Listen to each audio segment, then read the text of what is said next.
Listen, just before I end this off here, we're gonna just put a little prayer in so that obviously God can bless this property. Amen. Anyone that does something well, I'm proud of them because it's not easy. Because some people have bought land which has landed them in trouble. May this property not land you in trouble. Amen. Jesus. Some people have bought houses which they think they will live in, the next day they died.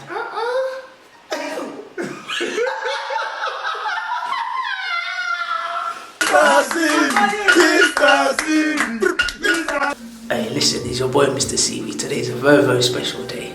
My guy's just bought a house. He just bought a flat actually. And he doesn't even know I'm coming through. I'm about to surprise him. Let's see what he's saying then.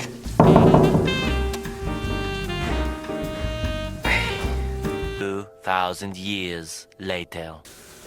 My guy. What the fuck?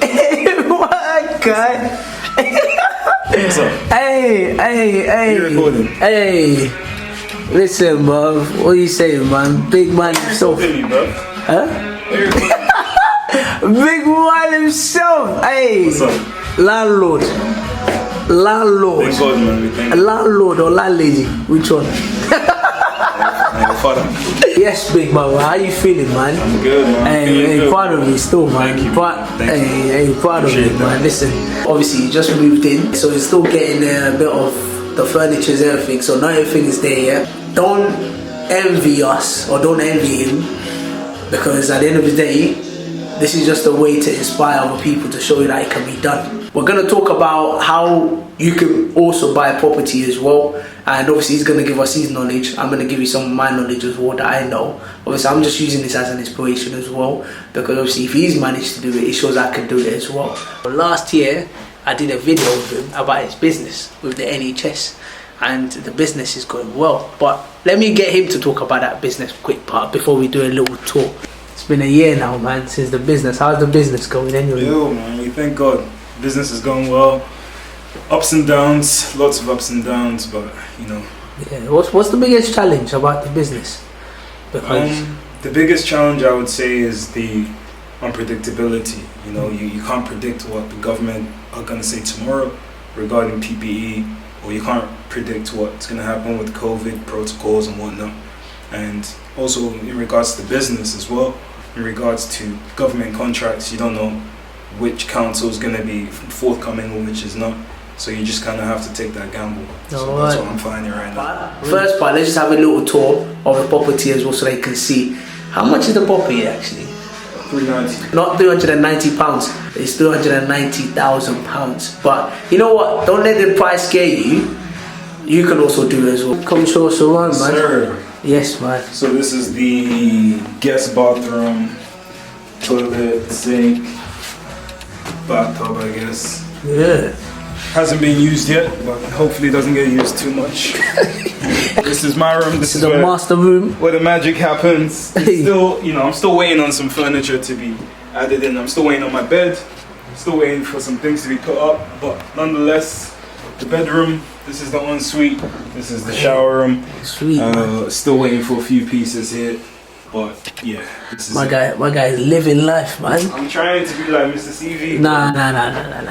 My CV is not up to date to this, That's man. the wardrobe, and then the hallways.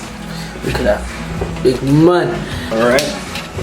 Then here we got the guest bedroom. I'm gonna turn this into a pool room. Wait, say that again, man. I said I'm gonna turn this room into a pool room. A pool, the games room. Pool table here, maybe some, you know, inspiring art on the wall. Some of my favorite athletes, maybe. So Kobe, you know, Floyd Mayweather, who knows? You know, I'm just gonna put some sportsmen around there. Got my library here, my printer. Fair enough, right? Decent, man. Down, You can tell my man is a rich man, man. I'm trying, man. I'm trying. It's rich men that have books in their house, man. So this is the living room. Hey, sick man. It's the kitchen. This is where I don't do any cooking whatsoever, but it's nice to have. Oh, do you have a dishwasher as well? Yeah, dishwasher Hey, here. man. Decent, man. Yeah, this is my little bar. I have my whiskey. I have my wines. No drinking and driving. No drinking and driving, of course. Listen. So I'm still waiting on my furniture, but this is the balcony furniture we have for now. So we're just gonna manage that until the real furniture comes. This is the TV. Hey, how much is the TV though? 3,000. 3,500. Wow. Yes. Listen. It's an investment. It's a big investment, man. It's a big investment. The final part. Then we got the balcony. Balcony, man. Chai. My guy's enjoying life. High life. Trying to live like Mr. CV. Hey. I see Mr. CV's house. Hey, hey. And here you can see the games room from inside. That's it. That's it. Whew. Look at this lounge. Give us a little walk, man. A little catwalk. My brother. Man's made it, man.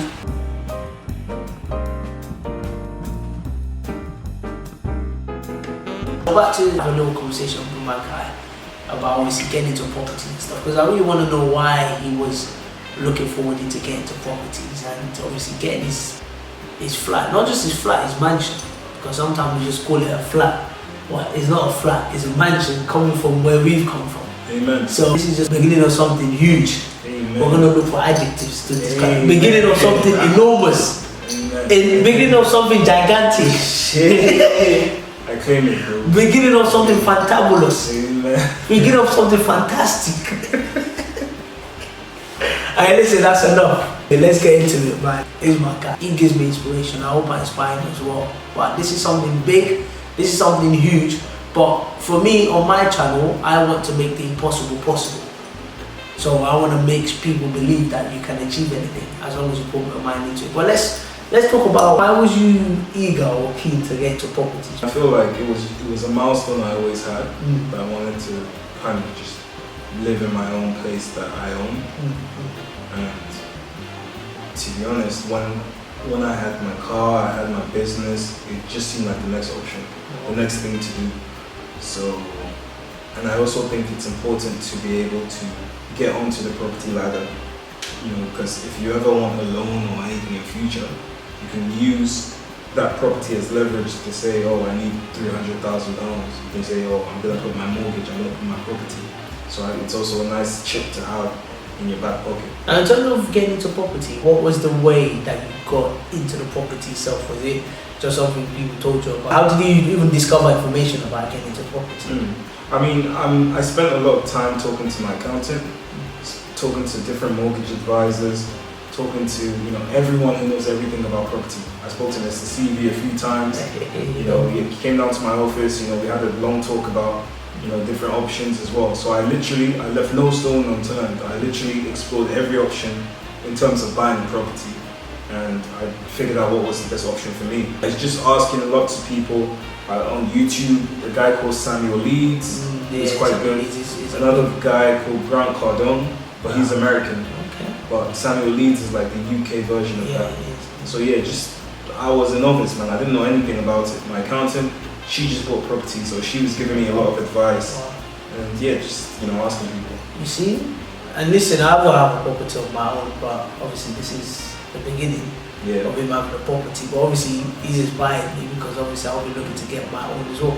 But also, it's easy. Everyone can talk. Oh yeah, this is how you buy a property.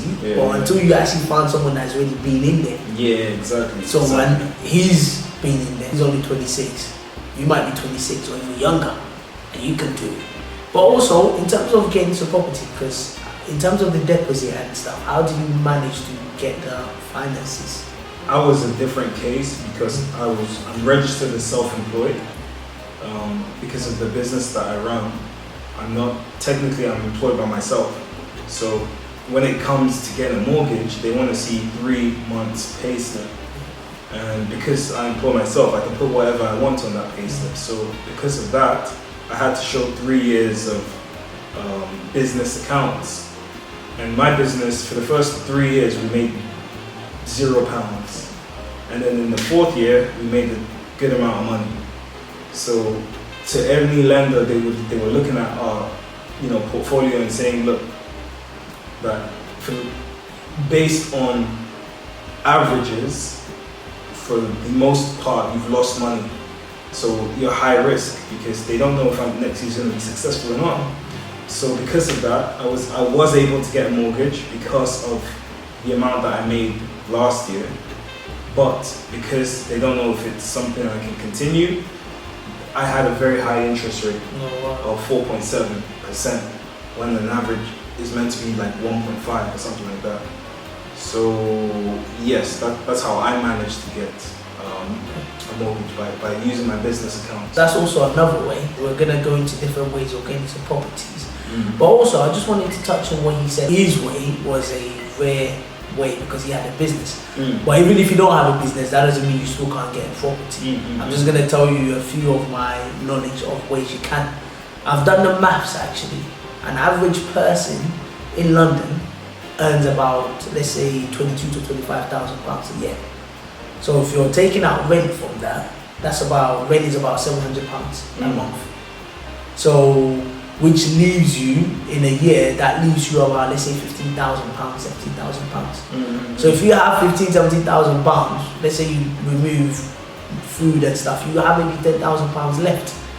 So if you're looking for one bedroom, you need to put only about 5,000 to 7,000 pounds deposit down. So in a year, realistically, you can save about 2,000 to 3,000 pounds. If you save that for 2-3 years, that's already about 6,000 to 7,000 pounds. Yeah. So which is the amount you need to put down for a deposit. So it is possible. Obviously, it's a lot of work. Yeah. But the difference between becoming rich and becoming poor is discipline. Right. So if you discipline yourself, I don't see why it's not possible. Yeah. But what's the name of the system you follow to get into property? Okay. So I looked into like many different, schemes and whatnot. There's Help to Buy, shared ownership, 10%, 5% mortgages. So I explored all of them. The one I did, I decided to go with 10%. And the reason I decided to go with 10% is because at the end of the year I had a lot of money that the business made. So my logic was that I may as well use that money to get to owe less money. That may sound confusing, but if I drop enough money down now, I'm gonna owe less later. That was my logic. My second option was Help to Buy, but my accountant advised against that because basically with Help to Buy, essentially you're getting two loans. You're getting a loan from the government, you're getting a loan from the mortgage lender, and then you're putting in your own deposit. Whereas if you put 10%, you're only getting a loan from the mortgage lender. And if your property should increase or decrease in value, the money you borrow from the government will also increase or decrease in value. Whereas if you do 10%, it's fixed. So whether your property becomes from 500k to 1 million, whatever you owe is whatever you owe with 10%. Listen, when it comes to these property thing, it can be a bit confusing because there's so many ways, so many angles. Obviously, if you do need any help or you want us to clarify anything, also DM any of us or ask us for any information because we're here to help. We don't have the most knowledge, but if we are confused about anything, you can also research on Google as well. Yeah. But on the option he spoke about was 10% option, which I've never heard, but obviously I've just heard it from him today. And also Help to Buy. The good thing about Help to Buy is this is a government scheme that was put in place, which is through 2021. I think 2021 or 2022 actually, which is a government scheme that the government pays some money towards you buying a first-time property. Yeah.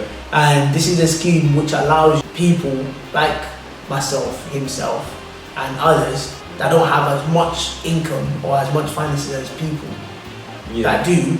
It helps us to get onto the ladder. And the good thing is obviously with that one, it comes with a 5 years interest free, where obviously if you pay that government's money back within 5 years, you don't have to pay interest on it, and the rest is just mortgage, which is good. Now, there's also other schemes as well that I wanted to talk about that you could also use to get into property. One of them is Right to Buy. Now, this Right to Buy is for people that have lived in council houses for a long period of time, let's say maybe 10, 15 years. Now, what the council will do, the council will now give you a discounted price on buying the property. So, which obviously is cheaper than buying it in the common market. But then also, there's also something called shared ownership. So what happens is you buy a percentage of the share of the property. Let's say for example, I bought 10% of the property.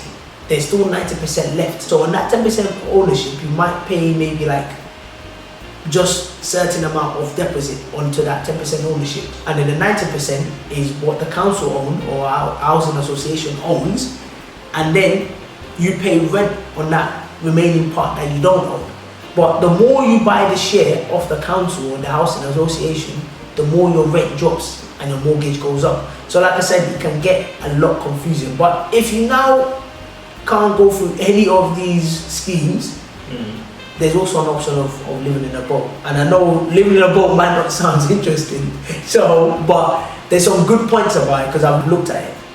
One of them is, for example, if you live in a boat, it's cheaper than a normal house. Yeah. And two, it's still livable. And number three is, when you live in a boat, you can move, you can travel everywhere. I've known someone that lives in a boat and he goes to Belgium, France, all different places. So it's up to you. If you like traveling, that's also another option. Yeah. And I wanted to ask you, how does it feel you getting a property? It feels good, man. Like, I've lived by myself, but I've lived in a place that wasn't mine. You know, I was living in a flat. It was my dad's flat. Yeah. No one was there. Luckily, my parents live in Nigeria, but I was there by myself. But I didn't feel, you know, people were coming in and out. I didn't really have that sense of privacy or ownership. But the first day I came in here, slept on the floor, no bed, no mattress. It's probably one of the best sleeps I've had. Wow. Waking up, you know, just knowing it's mine. I felt like Unique feeling. it's a very unique feeling, sense of pride, sense of accomplishment. And I just woke up feeling happy, and I just thank God, man. So the next question I wanted to ask you, how was the process? Was it a long process? Was it short process? Was it a lot of paperwork? Was it a lot of... The process was quite long, a lot of paperwork. I'm not gonna lie, I didn't read a lot of the paperwork. It's a long process, but I mean, it's worth it. To be honest, I'm still going through that process now.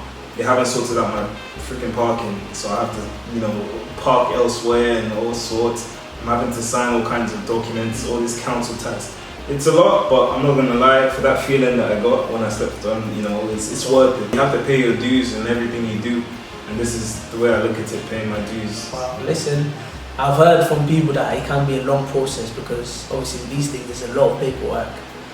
Mistakes can happen, which is human, and it's a lot of hard work, but like you can hear from him, it's a unique feeling. It's a feeling. It's a great feeling. As you own this, you know what I mean, and you're free to do whatever you want to do with it, and that's amazing. And look, like I said, this is not a case to show off his property, to show you that blah blah blah because he's worked hard for it. It's to show you that if he can do it, you can do it as well, and there's nothing stopping you. And like I said, the difference between being rich and poor is discipline. Facts. So, and what I would say is, you know, set a goal, because I knew I wanted to have a property, but I didn't know what property. The minute I knew what property I wanted and I knew how much it cost, everything just started to fall into place. I realized how much I needed to save, how much I needed to put aside each month, and I just started calculating it. But prior to that, you know, I've been wanting to buy a property for maybe about 2-3 years now, but I never had the property figure in my head. Once that was it, within 6 months, I'm here. So I would say, you know, realize what you can afford, realize what suits you location-wise, have a look around, even just go, you know, visit some properties and just get a feel for what will suit you and take it from there. And also, just some information I forgot. Now, when you are getting this property, there's a lot of names that you never heard of. There's something called memorandum. So lots of names, but so all these names, don't be scared about it. Just make sure you read information. But there's one thing that they will always say to you, even before they give you a mortgage. It's called affordability. Now I need to explain what affordability means. Affordability is whether you can afford the property. The way they calculate affordability, let's say for example the rent, the mortgage is £1,000. They need to make sure you're earning £2,000. Just to make sure you can cover in case of anything happens. And also, just to break that down a bit more, it's not just about, you know, whether you're earning double or not. It's about what other outgoings do you have. Do you have a car that you pay for? Do you have a child you're supporting? All of these little things, they call it the help to buy calculator. So you put in all your outgoings, your car, your rent, how much you spend on food, and they will tell you if they think you can afford this mortgage. So if you're someone who maybe has a lot of outgoings, Help to Buy may not be the best option for you. You may have to go with shared ownership or 5% or 10%, but there are other options if your affordability is not great. Like you've heard it from him, like I said, it's easy to talk about these things, but talk is cheap.